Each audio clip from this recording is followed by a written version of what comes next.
Otoo. Here we are, just an opportunity to sit down and have a conversation. You know, you're a young man who's been through a lot. You know, as athletes, you know, we have all been through different things, and people often see, you know, the end result and think like, oh wow, I want to do that, or oh wow, that's amazing, which is great. But you know, there's a lot of the back end stuff that people don't see, the ups and downs of stuff. And you know, just getting this opportunity to talk with, you know, different athletes that I work with, and just trying to dig a little bit into their stories. You know, I get the chance to learn a lot through the strength and conditioning environment, but I think there's a lot of value in the different stories that people see, you know, the cool pictures or, you know, the cool highlights, but how much actually goes into that. And, you know, you're an individual with an amazing, inspiring, and a very, you know, tough story. And I think it's important to share. So, yeah, I just wanted to have a conversation with you today about that, and you've come a long way, but maybe we can dig back a little bit and, you know, kind of what initially happened and how you've worked to overcome that. I was in a motor vehicle pedestrian accident. For those of you who don't know, I was in coma for 5 days. I was in the ICU unit. I was in the hospital for I think a couple weeks, and then I was discharged from the hospital. I went home and then went to the Otoo Rehabilitation Center for a month and a half, and then I was instructed by many doctors that I was probably unlikely that I'd play basketball again. Unlikely that I would finish school, especially with I suffered a severe traumatic brain injury. So I had a bunch of other injuries, like I broke my rib, I had a shin splints cast, and I lost a bunch of teeth. I had a bunch of injuries. I just try not to look at the reports just because, like, I know during that time it was really tough on me. So, like, I didn't look at the reports because I didn't want it to keep me down. So, with the severe brain injury, obviously, like, it's really tough for brain injury survivors, as they know. It's like your brain is always thinking negatively. So to hear that I couldn't play basketball again was really tough on me, as obviously, and just like it's been crazy, obviously, with your help as well. Like, it's been amazing, but that's something that really, like, that's pretty much my story so far. And I was able to, like, do a lot of things the last, like, 4 years since it happened in July 2016 that I was able to go about doing it. So yeah. Okay. So, you know, when you talk about that, let's put a couple things black and white. So you talked about there you were in a coma for 5 days. So you were in a coma for 5 days. Like, that's a pretty massive situation that, you know, not a lot of people go through. And from a coma in 5 days, what are some of the things that you accomplished this last season? Because you're coming off your senior season, playing basketball at St. Thomas out in New Brunswick. Yes. You had some accomplishments there. Let's just kind of frame that a little bit, because I think that's important. And then let's fill in a little bit what it took to get there from being in a coma in 5 days. What are some of the things that you accomplished at the end of this past season? Just because of my accident, obviously, I love accomplishing things, and I don't forget, like, stats or like accomplishments that I achieved. So this year, I was Conference Player of the Week 1 week. I was a male nominee for Athlete of the Week for the whole CCAA, so the whole country. I got Team Defensive Player of the Year. I was top 5 in the league in free throw percentage, 3-point percentage, top 5 in 3-point makes. Even though I came off the bench, but I thought I still achieved a lot of things. So those were some of the things I achieved as well. So yeah. Okay.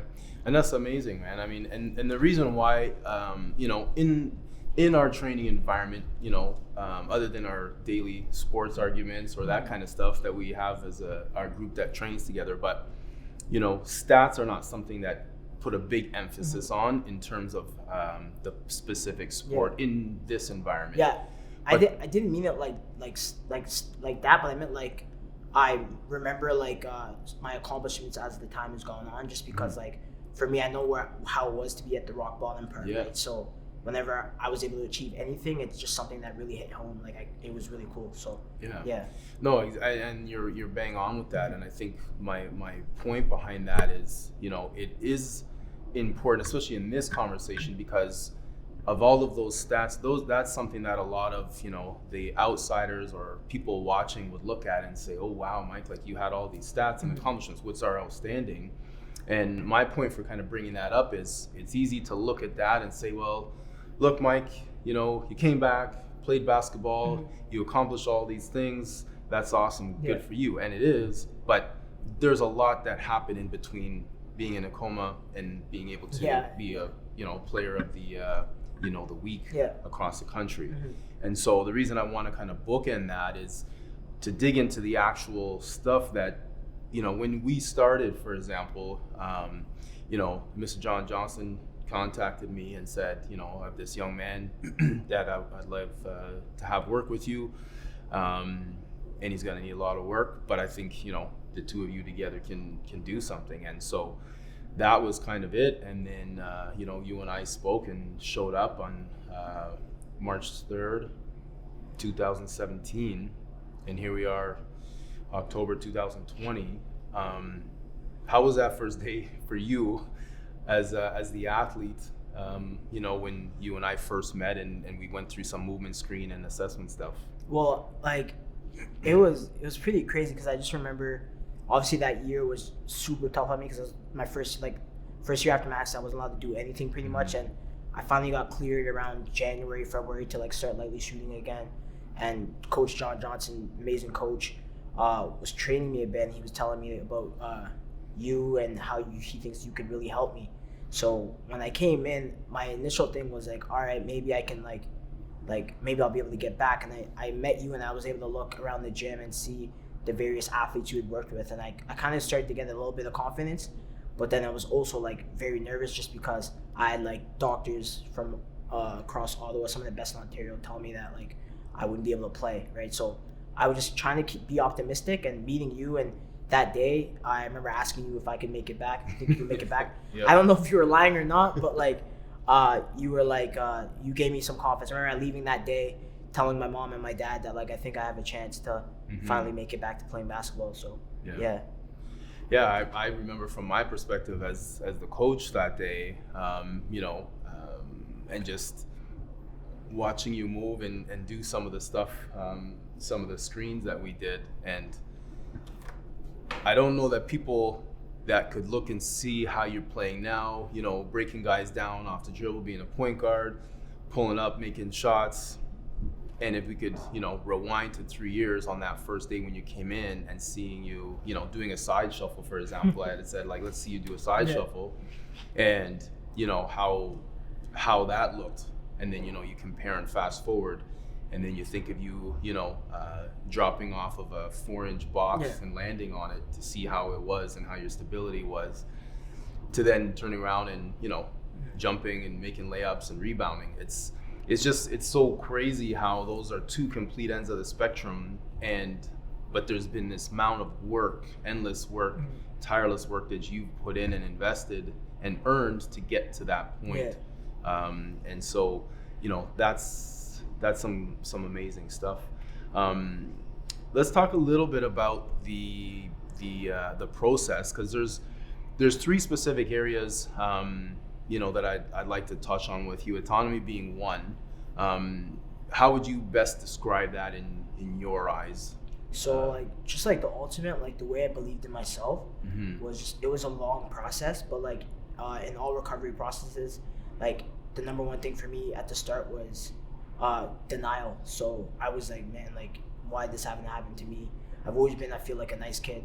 I feel like I've got a lot of friends. Like I've always been nice to people, try not to beat around anybody's bushes. Like I've just been trying to be respectful. So when that happened, I was very like, man, why does this have to happen to me?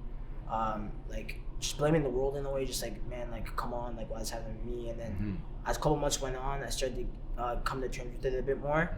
And then I realized, like with the help of you and with coach and my parents, my siblings, my brother, just really realizing like, look, like this happened to me, but like I can still react to it in a good way and try to make the best out of it, right? So that was the one thing.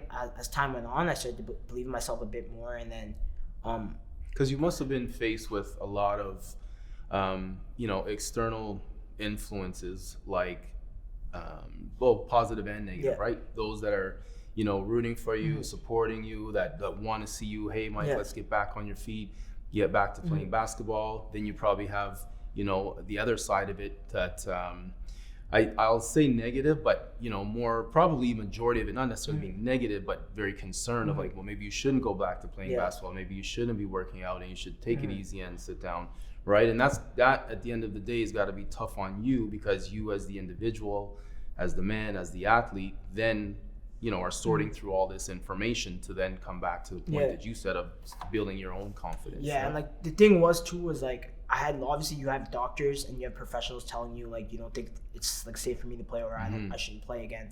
And for me it was more like I know before my accident I always felt like I underachieved in a way, and like I thought I should have been like all-star, or I should have played the best, but I felt like I played soft at times. Like my mentality, my first couple of years in university when I was originally at Mount Allison, like I felt like I wasn't the best player I could be. So when that accident happened, it was just kind of like, wow, like I had basketball stripped away from me.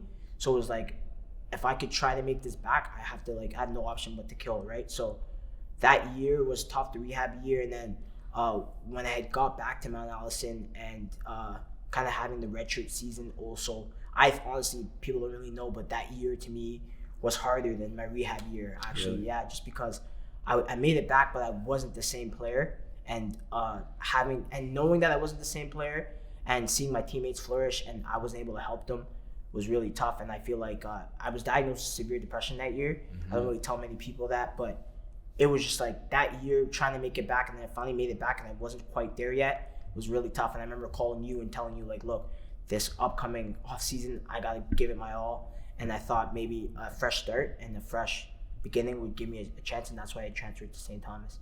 So yeah. So those are pretty big, tough decisions and tough decisions. And I think that, you know, all athletes, and not just athletes, you know, people of all walks of life can pull things from this story, which is why I think it's important to share, because there's a lot there that, you know, you change the names, you change the titles that everybody goes through, right? And in different capacities, and it's that ability or striving to find a way to get back or pursue or overcome. And you know, I think that's the main part that we can really pull out of your story is finding that way, because that's got to be extremely challenging. And you're away at school, you know, I know you have friends there, but you're by yourself away from your family and, you know, your local friends, right? Yeah, like I don't know, you probably know, but how many times I called you or calling my mom. Like my mom is probably like, I feel bad because I'd call her middle of the night sometimes, like just like venting to her, like, man, like what's going on, this, that. So I really had a lot of help, like from a lot of people, and I feel like that helped me along the way as well. So I'm really blessed for that. Okay. So then it comes to, you know, from autonomy into competence, and, you know, then starting to have that actual belief in yourself.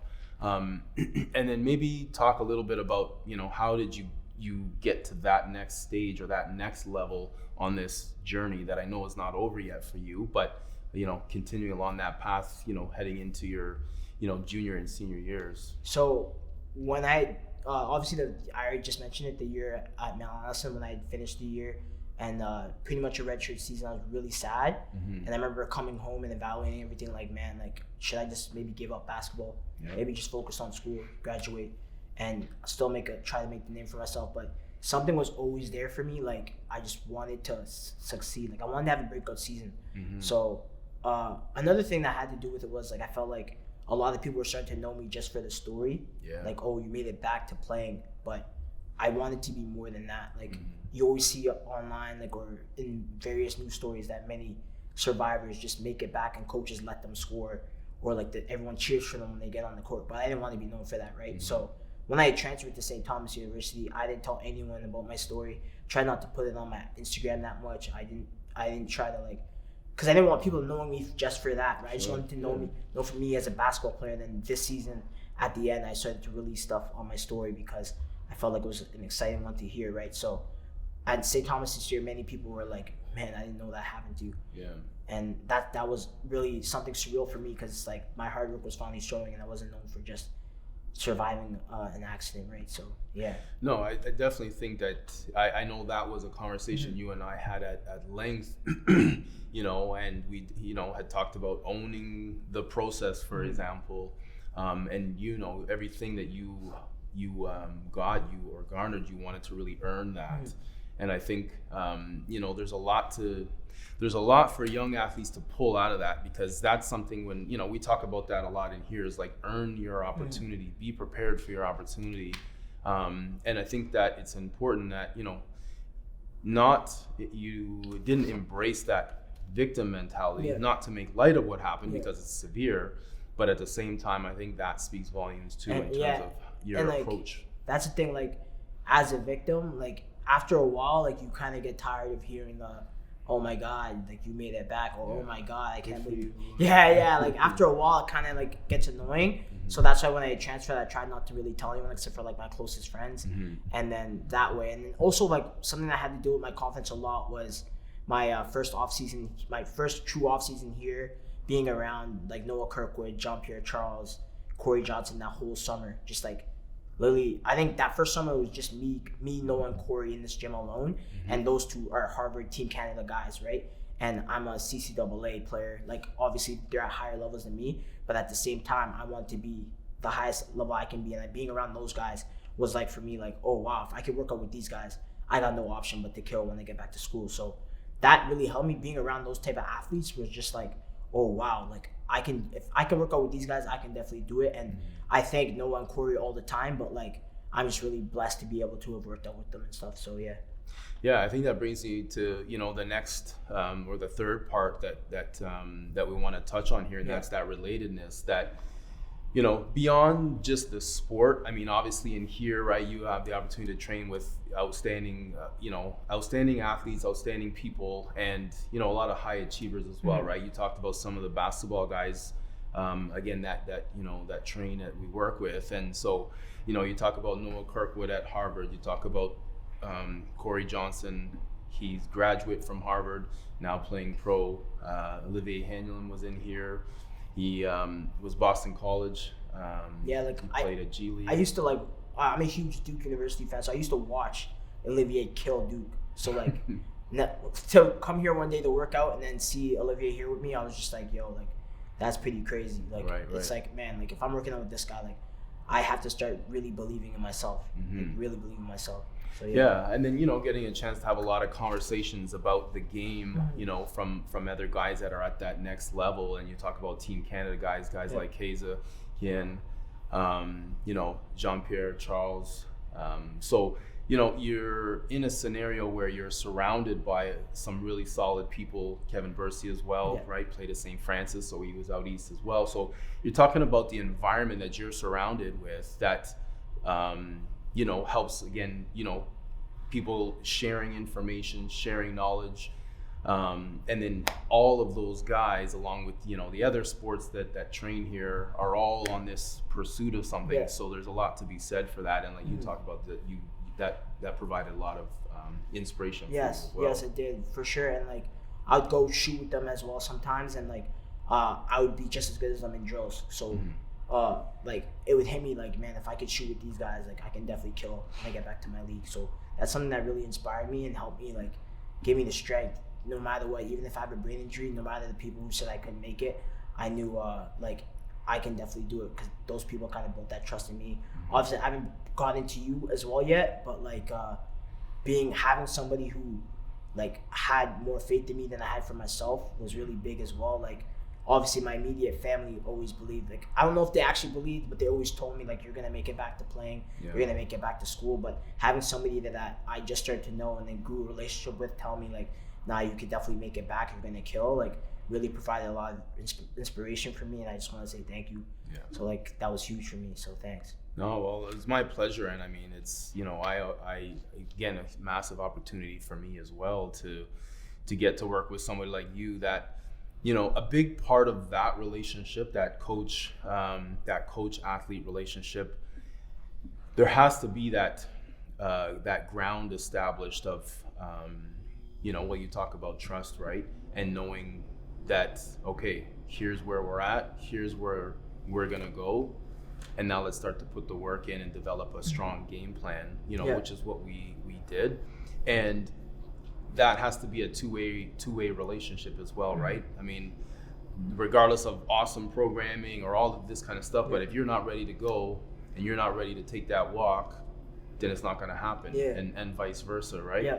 And I think back to that first day when you came, although, you know, as we look back on it, you know, and I look through some of the videos of the assessment videos and the movements, and I think like, wow. And I remember distinctly you asking me like, so coach, you know, and you were super excited, like, coach, so can I play again? And I remember just being like, I don't know. It's not my place to say, but I'll do everything I can to help, you know, guide you and work with you. You're going to be the deciding factor on that, you and your faith, that is. And, you know, I think back to every time it's okay, you might take a little break. You know, you literally, as if you were in a game, kind of run over to the bench, sit down, you know, get yourself organized in your thoughts and come back. And I remember thinking like, hey, that's something special about this young man that who knows where this is going to be able to go. And it's amazing. It's crazy because I remember when I first started in March, there were a couple sessions we have, I was dizzy. Like I didn't think it was, I probably shouldn't have been working out maybe, but like I just like, I don't know, there's something about this place and just being here and being with you that like made you just not want to give up. So there were times where my head would be hurting, like maybe I shouldn't be working out today, or you make me do a down and back or a quick lift, and I'll just be like, man, I'm exhausted, I don't think I should do this right now. But like something would just push me, something inside would just be like, nah, like, all these people have faith in you and like you can't give up. So that was the one thing for me that like when I was here working out with you, working out with guys around me, like I just didn't want to give up. And I felt like that aspect and being able to control the fact that I just don't want to give up, I want to prove people wrong, is something that's going to be with me for the rest of my life. So I just want to say thank you as well again. Well, that's awesome, man. Again, you know, want to reinforce, you know, a solid support system of people, you know, your family, you know, we call that extended family, you know, like the guys that you work out with, you know, Mr. John Johnson, guys like that. But it does boil down to you being the person that has to go in and execute that, right? And just like when it comes time for the game, you're out on the court by yourself. Maybe just kind of, you know, leave us with like 2 things that are, you know, that would be really helpful that you've learned through this process, overcoming this challenge, you know, switching from you're not accepting that victim mindset and really, you know, putting yourself on that platform that's where I want to go.